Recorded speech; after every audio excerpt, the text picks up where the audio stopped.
Some of you are really excited to be here today because we're starting a new series on relationships. Some of you wish you could be anywhere else, and that's okay. Just hang in there, all right? But when it comes to relationships, we all have kind of an invisible box. I know this is a physical, visible box, but we all have kind of an invisible box of hopes, dreams, and desires. And so if you're single, and maybe you're not dating, or maybe if you're newly dating somebody, this box may not be well defined for you yet. Like you're still trying to figure out what is it, what do I think that relationship's gonna look like, what do I expect it to look like, those kinds of things. But as you go deeper into a relationship or you begin a relationship, these things start to take shape. They become a little clearer to you, like what your hopes, your dreams, or desires are for that relationship. If you're engaged, hopefully you've had that conversation with your fiance about what your hopes and your dreams and desires are, and you've heard what theirs are.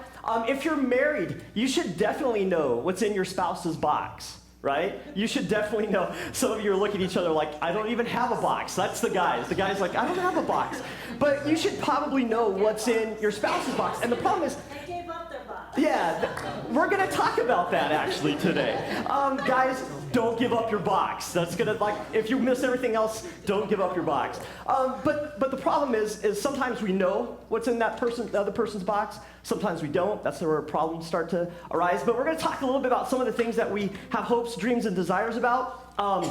Some of you, finances, you have some ideas of what finances are going to look like in your relationship when you get married and you're like, hey, it's going to be 2 incomes, and maybe somebody's like, no, I'm not planning to work, I'm going to stay at home, and the other one's like, I'm planning to stay at home, and so hopefully you make enough money that all of you can stay at home, like nobody has to work.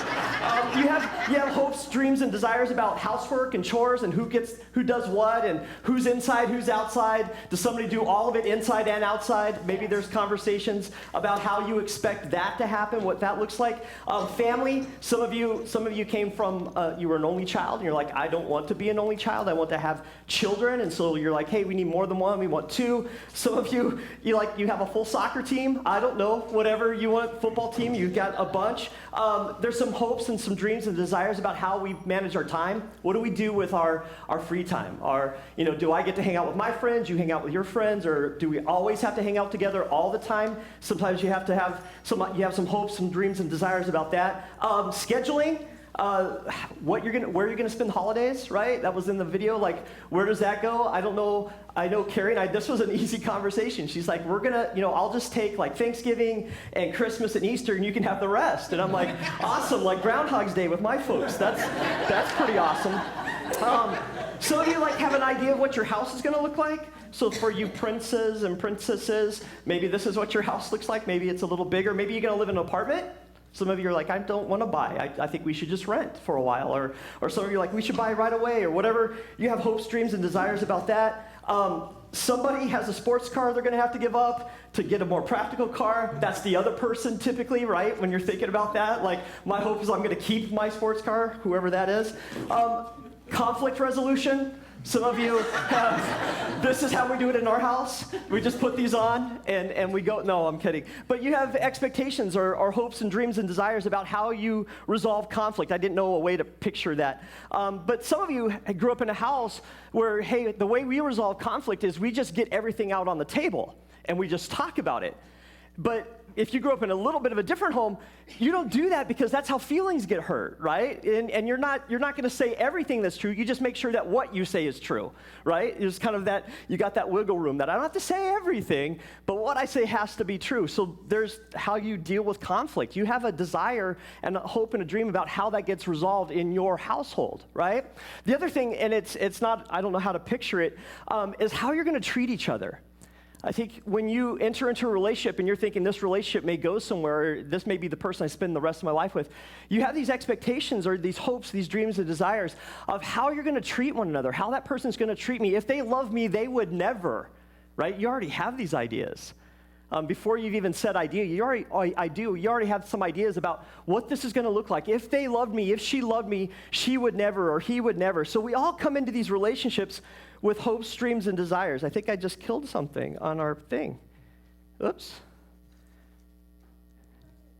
There we go. Are we up? All right, good. Errors. Of course, there's always errors. Greggy, can I switch out with you real quick? Thanks. Sorry, guys. We're having some technical stuff this morning. We decided we should have services on Saturdays because somehow our technology knows it's Sunday and it always decides to stop. Thanks. Sorry about that.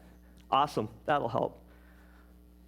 So thinking about some of the things that impact our hopes, our dreams, and desires, here's some of the things that kind of impact what we put in our hopes, dreams, and desires box, right? It's what we've seen and what we've heard, right? So what we've seen in other people, what we've heard from other people, sometimes it's what you've read, sometimes it's what you've seen in culture. You've seen what, you watch enough TV shows, and you're like, that's what our marriage should look like. Like somehow this starts to shape your hopes, your dreams, and desires. What tends to influence our hopes, our dreams, and desires most, though, is this. It's what we've experienced.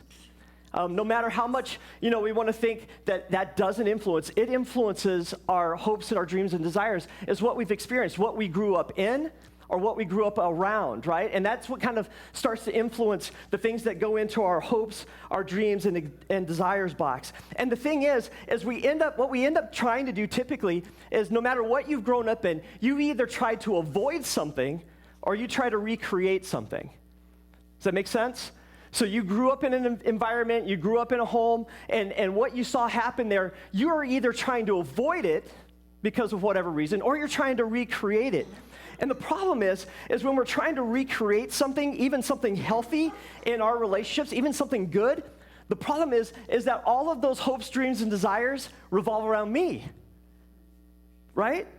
Those are my hopes. Those are my dreams. Those are my desires because that was the household I was raised in. That's the household I grew up in. So this is what I think. This is how I believe it should go. And at some point in the relationship, you guys, what happens is you meet somebody and you basically hand them this. And you're saying, here are all my hopes, my dreams, and desires, and your job is to make all of these come true.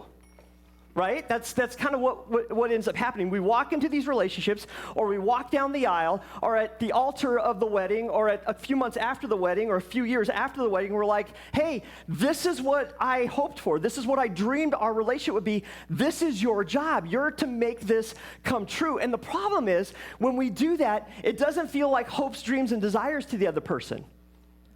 It feels like expectations.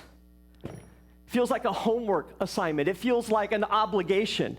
It feels like, hey, this is a weight. This is a measuring stick. And that if somehow you don't come through with this for them, you are now disappointing them. And we kind of walk into these relationships with that idea. The whole reason I said I do is because this is how I imagined the future would be, and I need you to come through for me. Right? Just kind of think about this a little bit. Here's the thing, you guys. Here's what expectations are. Expectations are a strong belief that something will happen or be the case in the future. So we walk into these relationships with our hopes, dreams, and desires. We hand it to the other person, and we're like, okay, we've got a little time. I know we're just dating, or I know we were just married. We have a little bit of time for this to all come through, but it's going to happen, won't it?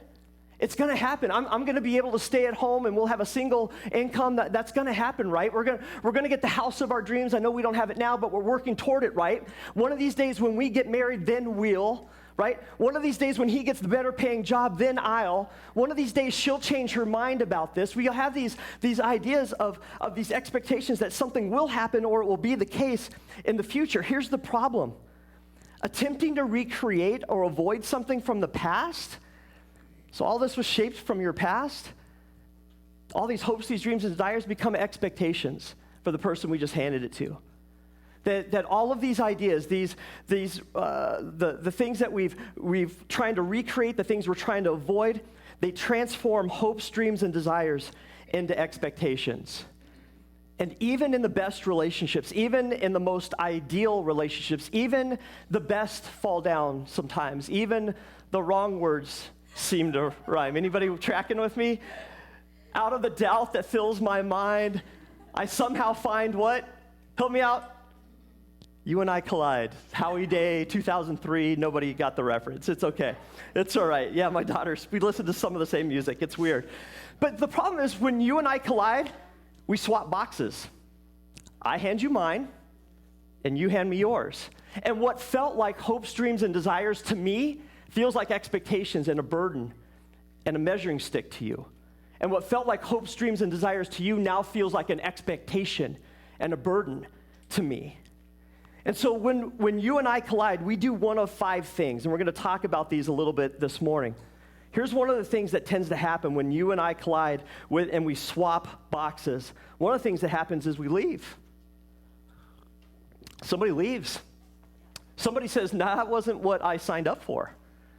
I didn't know that's what the expectations were. These expectations are greater than I can meet. I can't meet those expectations, and you weren't honest with me about those expectations to begin with. And so they just step out. They walk away. They're like, forget it. But here's the crazy thing. When you leave, guess what you take with you? Your box of hopes, dreams, and desires, and you take it into your next relationship, right? So that's one of the options. That's one of the things that people often do is they just leave. They call it quits. We can't do it. Oftentimes, they don't leave. Instead, they try to win in relationships. In most relationships, typically, not always, but typically there's a stronger personality, and so they just kind of exert their strength in the relationship to try to win over the other person. They employ the 4 C's of a dissatisfying and dysfunctional relationship. So let me just show you what the 4 C's of a dissatisfying and dysfunctional relationship are. Here they are. Convince, convict, control, and coerce. That's how that relationship starts to go. Is I'm not going to leave, but I'm going to try to win. And the way I'm going to try to win is I'm going to convince you that my box is so much better than your box. Like, your box doesn't even make sense. I'm not even sure why we're thinking about this. Like, this is the better way to go. This is the logical way to go. This is the more pleasing way and the more harmonious way to go, that we try to convince the other person that our box is better than theirs. Or we start to convict them. We start to convict them that you're not even thinking about me. You're not even considering my box. And we kind of load the guilt on them to get them feeling bad that they're not working out of your box. We start to kind of and through that we try to control or coerce the person. And at the end of the day, you know who's happiest in this scenario? The winner. The winner is incredibly happy because guess what? We're all working out of my box now. Like, we're doing it the way it's supposed to be done.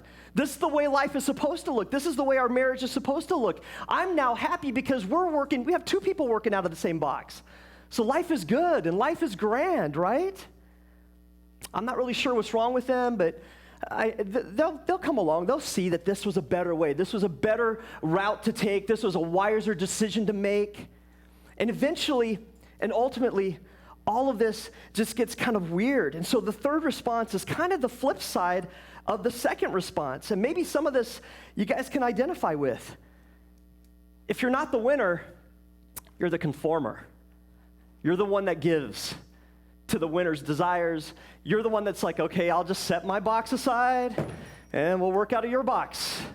Once again, because once again, my box isn't right. Your box is always right. My box made no sense. Your box always makes the sense.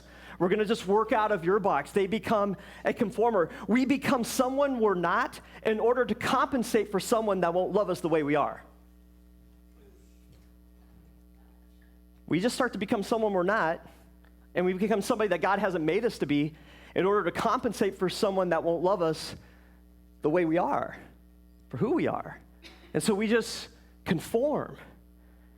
And for the winner, that works because they won again.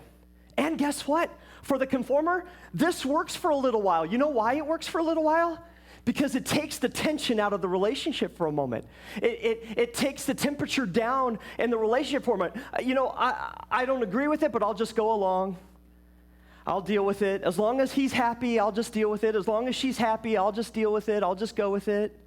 And at the end of the day, when someone in the relationship is giving up who they are for the sake of the relationship, guess what happens? That person no longer respects their partner, and their partner no longer respects them. You're in a win and conform relationship. And you start to lose respect for the person that's always pressing you to conform, and the one that's pressing you to conform starts to lose respect for you as well. So there's another option here, you guys. And this one tends to be, I think, the most common response when you and I collide with our hopes and our dreams and our desires. Here's the other one. We compromise. And I don't know about you, but I've heard this said oftentimes, like, when young couples are getting together and they're doing some marriage counseling and they're thinking about taking the next step, and it's like, well, marriage is a compromise. And the idea of that's the goal. The goal is to compromise, that's the win. This is how you make it till death do you part without killing somebody. Like, we just compromise. I give up part of my box, you give up part of your box, and we'll figure out if these boxes can coexist. The problem is if you live in a marriage like that for a while, you're not necessarily happy. Neither are you really unhappy. You just kind of get along. You function dysfunctionally a bit. And it becomes all about compromise. In the compromised marriage, I do my part, you do your part. I'll keep an eye on you to make sure you're doing your part, and I know you're watching me to make sure I'm doing my part.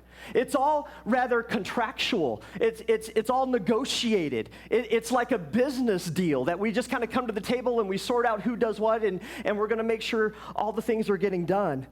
There's kind of scorekeeping. Well, I'm doing this part.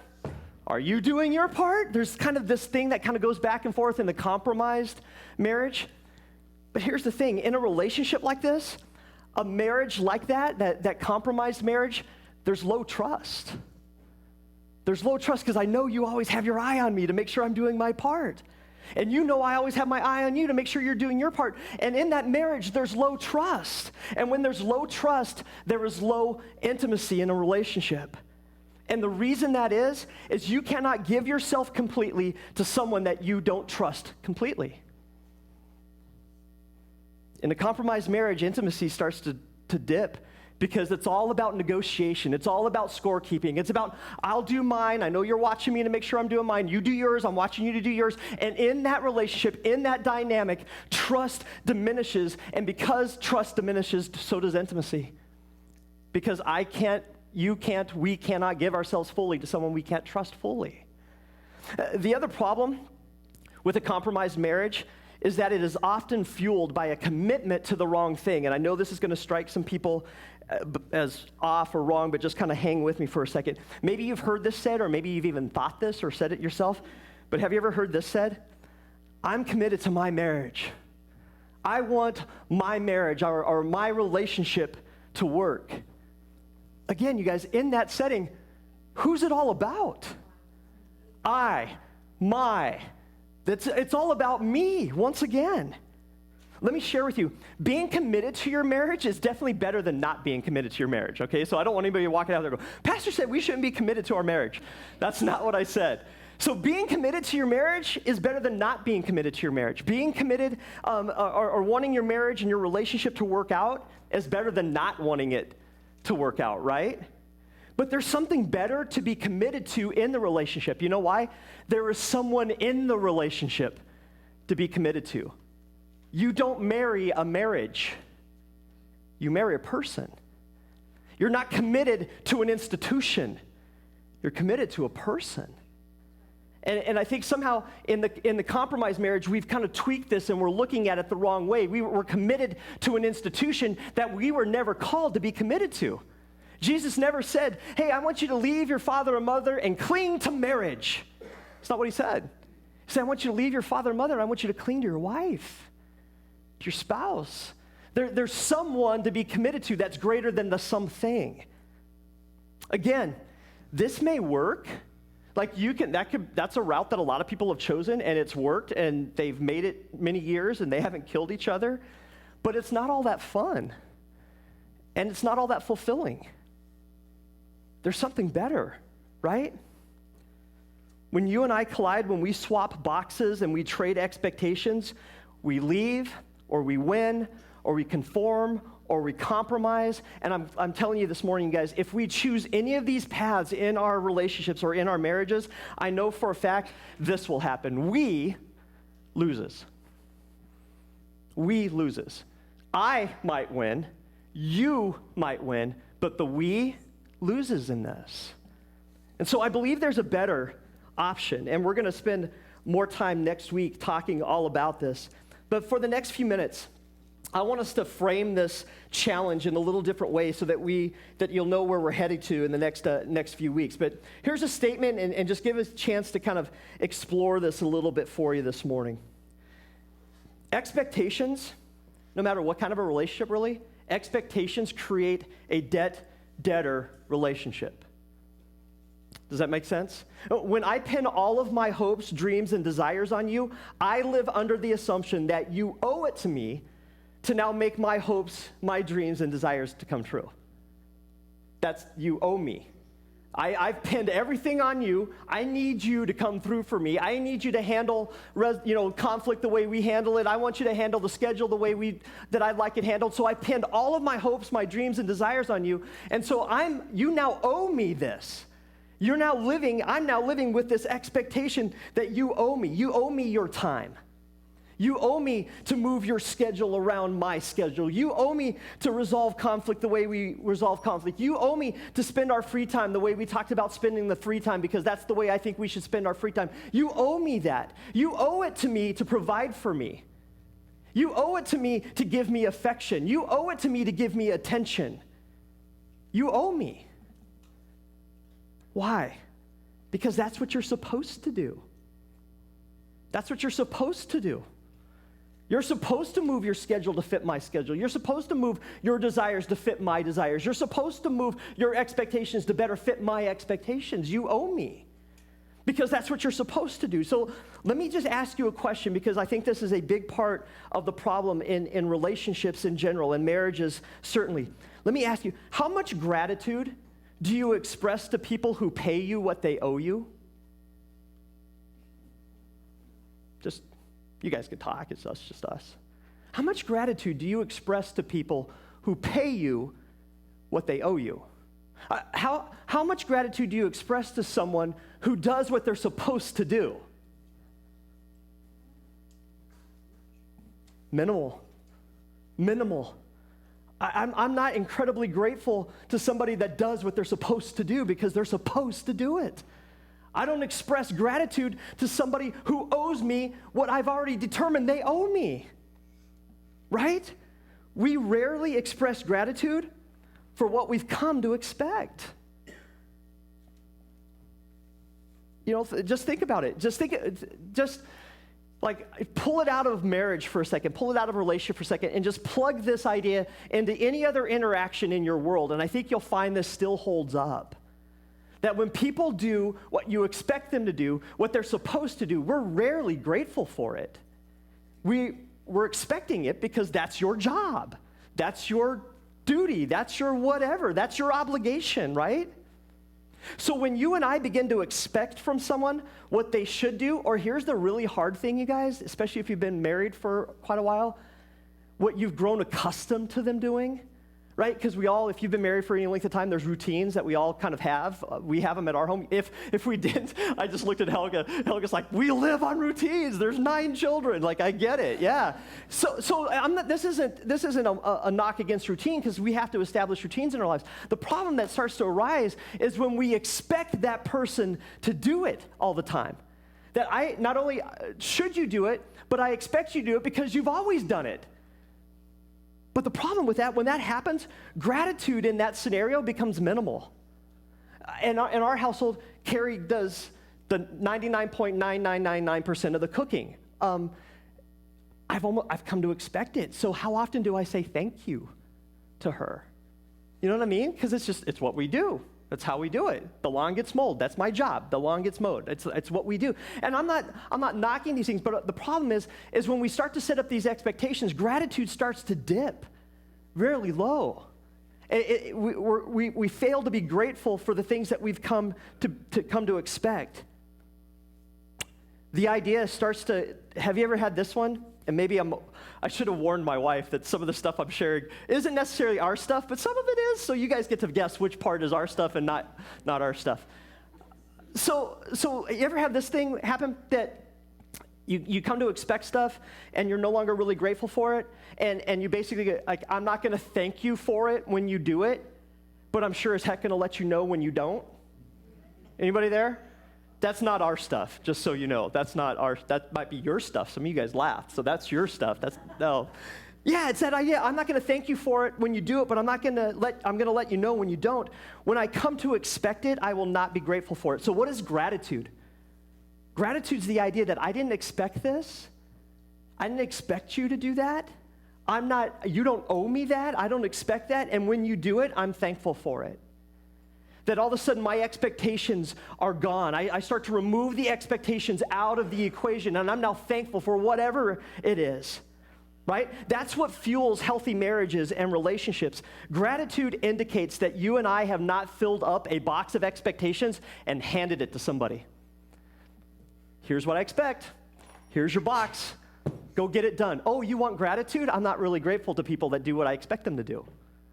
Right? And so gratitude says, I don't expect it, but I'm grateful for it. The other thing about this whole debt-debtor relationship is that as gratitude fails to be expressed, grace fails to flow, and love fails to grow. So here's a way to think about this. Owe me eliminates love me. Owe me eliminates love me. Love doesn't do well in an environment of expectation. Whenever the other person meets the expectation, it gets viewed as if they are doing nothing more than what they are supposed to do. So love struggles in that environment.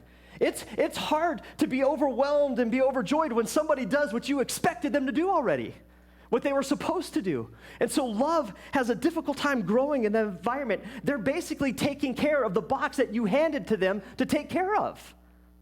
In this environment, expectations often get met, but love rarely grows. Here's your box. Go get it done. Oh, I got the box done. Great. That was the box I handed you. Fantastic. Tomorrow there'll be another box. And in that environment, love doesn't grow. So here's a question we have to wrestle with. What should we do with our hopes, dreams, and desires? What do you do with them? Because we all have them. You can't avoid this. You walk into relationships with these things. What do we do with them? Do we pretend like they don't exist? Like, I don't care. We don't have to talk about anything. Like, I know we've got issues. If, you can move your eyebrows up and down, and I'll figure it out what you mean. And I don't care about family. We don't have to have any children. We have a bunch of children. It doesn't really matter to me. I'm going to pretend like I don't really have any hopes or dreams. I don't care how the housework gets done. We can just live, in filth. It doesn't matter. None of that matters. I don't care what kind of house. We can live outdoors. We don't have to live indoors. We can live outside. We don't need a house. We don't need a place. Like budgeting, it doesn't really matter. Love will keep us alive. Like, it doesn't matter. Like, we don't have to have any money because we love each other. How we manage our time or our schedule, this starts to matter. I'm sorry, this one's still, okay, but we can work on that. Like, who drives what? We don't pretend that we don't have them. We don't ignore them. We don't deny them. We don't avoid talking about them. The short answer is you hold on to them.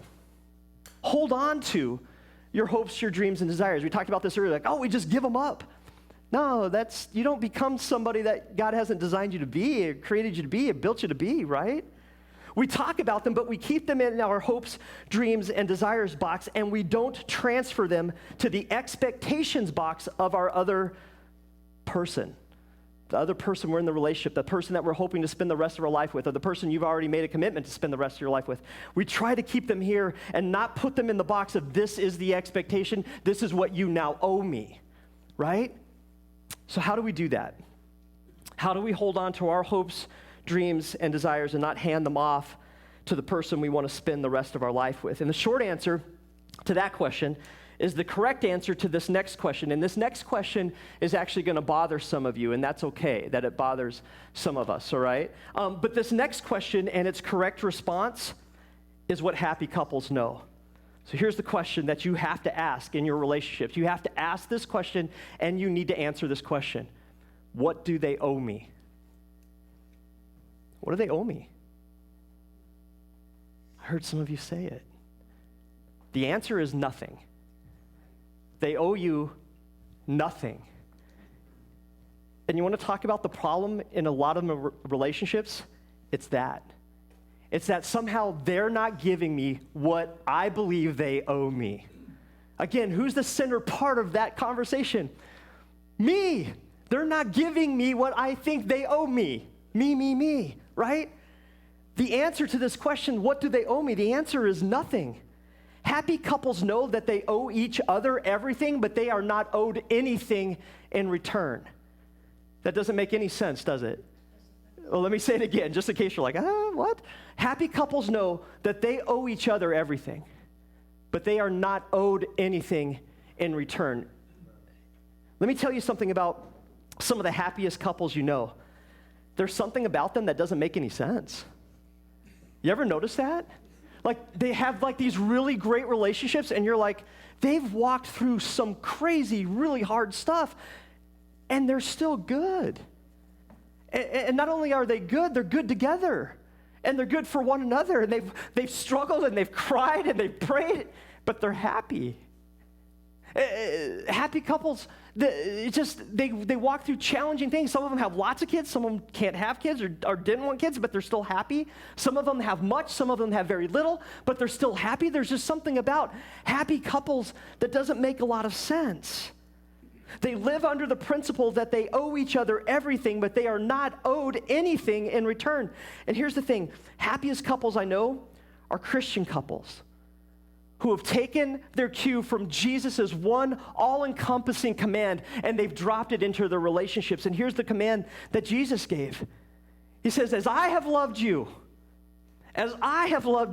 so you must love one another.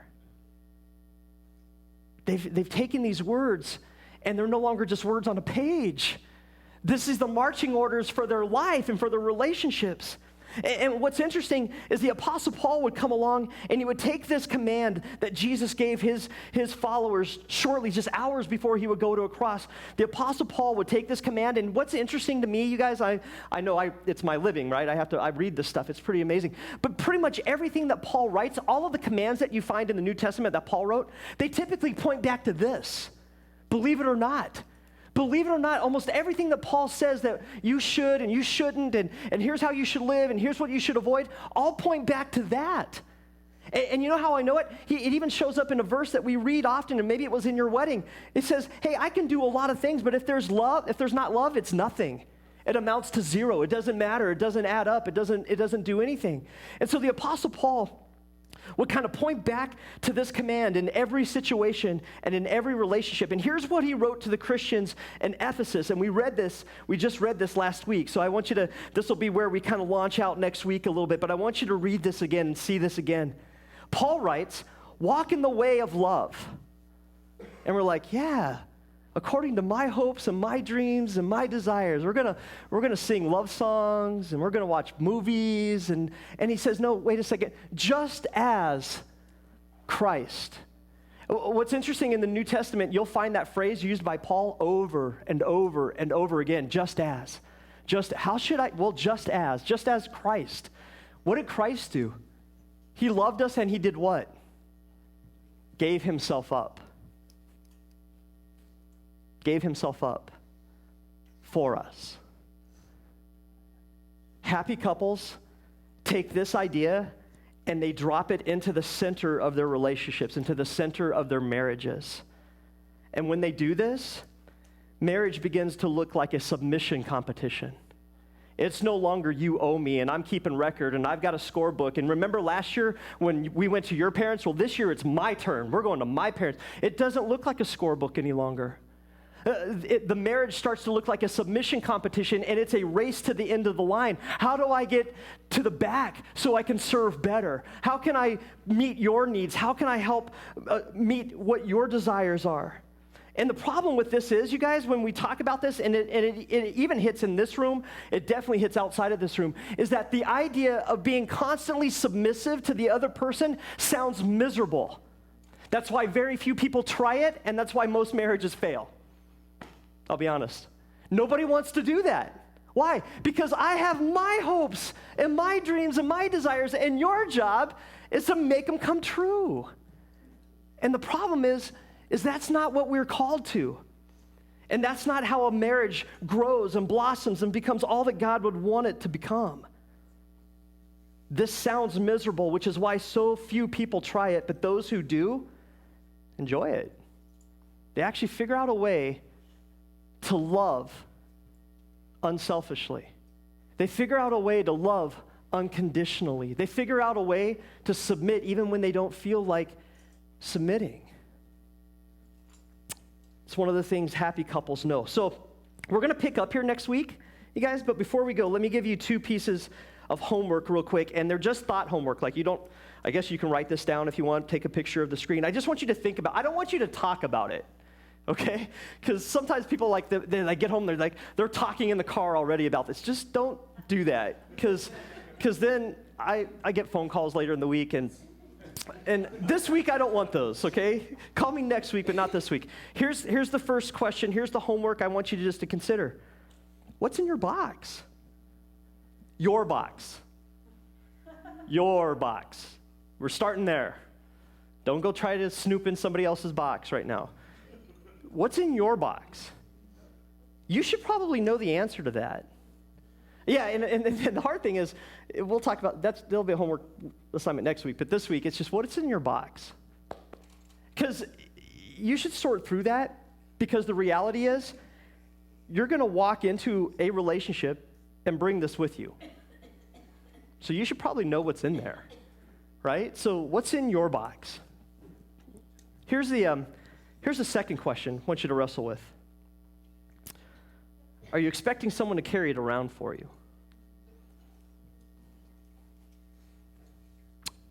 Have you handed this off?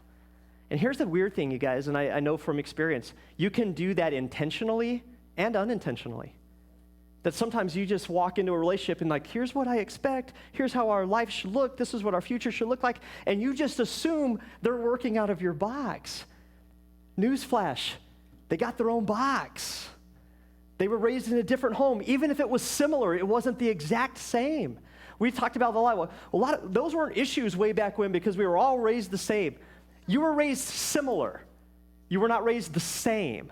Even if you grew up in the same household, you weren't raised the same. I have 2 younger sisters, and when we start to recount stories, all of the perspectives are different of the same events, right? And we were raised similar, very similar. So what's in your box, and are you expecting someone else to carry it? In the process of having them carry it, have you diminished gratitude and eliminated the opportunity for real love to grow because somebody else is having to carry the weight of your expectations? It's hard, you guys. It's hard for love to really grow when you're saddled with expectations, because every time you step up, all you've done is meet an expectation. It's hard for love to really blossom in that. Let me pray for you, and we'll see you next week, I hope. Father God, we just thank you so much for your grace and for your mercy and for giving us the greatest demonstration of what real love looks like. You went first.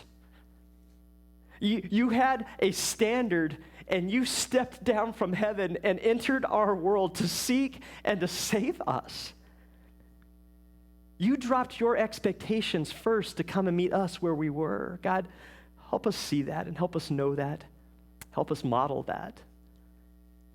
Lord, I'm so thankful for your word and how it pushes into all of the various areas of our lives, our work lives and marriage life and family life and recreational life, all these areas, God, you're so concerned about. And to you, there's no separation in them. I know we compartmentalize, we have a work life and a church life, but to you, it's life.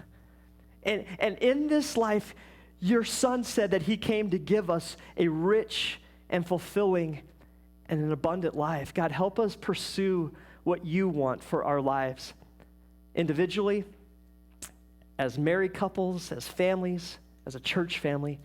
God, help us set aside what we think and really discover what you know. We love you so much. We're thankful for your son, Jesus, who showed us, not only told us, but he showed us what it looks like to love unselfishly, to love unconditionally, to love with just reckless abandon, nothing held back. God, help us move to that place in our lives and in our relationships that we just love that other person with no expectations, no conditions, submission, competition. Lord, we love you and we thank you. And it's in your son's name.